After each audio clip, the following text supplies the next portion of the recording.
só vamos falar sobre a etiologia.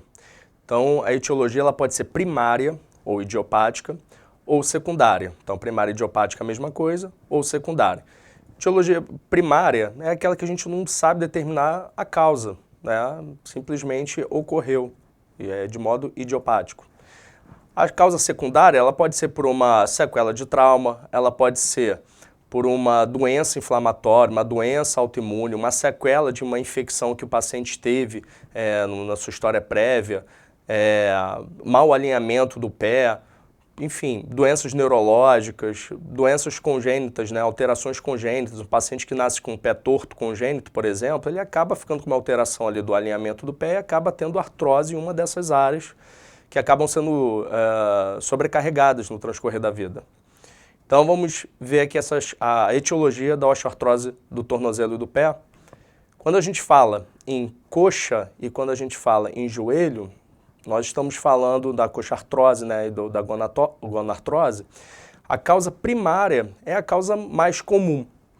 Então, a coxartrose e a gonartrose, a causa mais comum é a causa primária, idiopática. Já no tornozelo é totalmente diferente. A causa idiopática é bem minoria e as causas secundárias são a maioria dos casos quando se fala em etiologia da osteoartrose do tornozelo.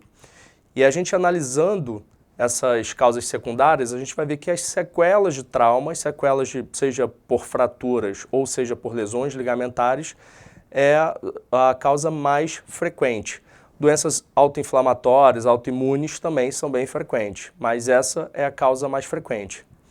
Esse outro trabalho, publicado numa revista internacional, ele pegou os pacientes que tinham artrose ali do retropé e na sua análise, na sua amostra, ele viu que a maioria tinha um mau alinhamento do pé. Possivelmente por isso desenvolveu a artrose. Tinha também um grande grupo com uma sequela de fratura, mas a maioria era um mau alinhamento, principalmente pelo pé plano valgo adquirido. Esse outro trabalho, ele analisa a prevalência de artrose nos pacientes que tinham alguma dor no pé. Então, quando ele analisou simplesmente se tinha artrose naqueles pacientes com dor, ele viu que 8% tinham já uma prevalência aumentada na primeira metatarsofalangiana e algumas outras prevalências menores, mas a principal, a mais acometida, era a primeira metatarsofalangiana, do hallux.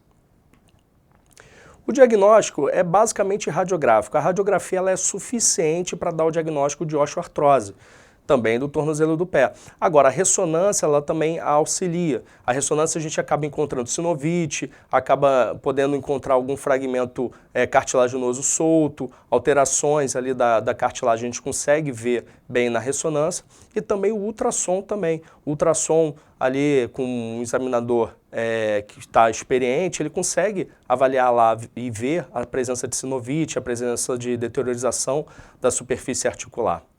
Mas o diagnóstico radiográfico já é suficiente.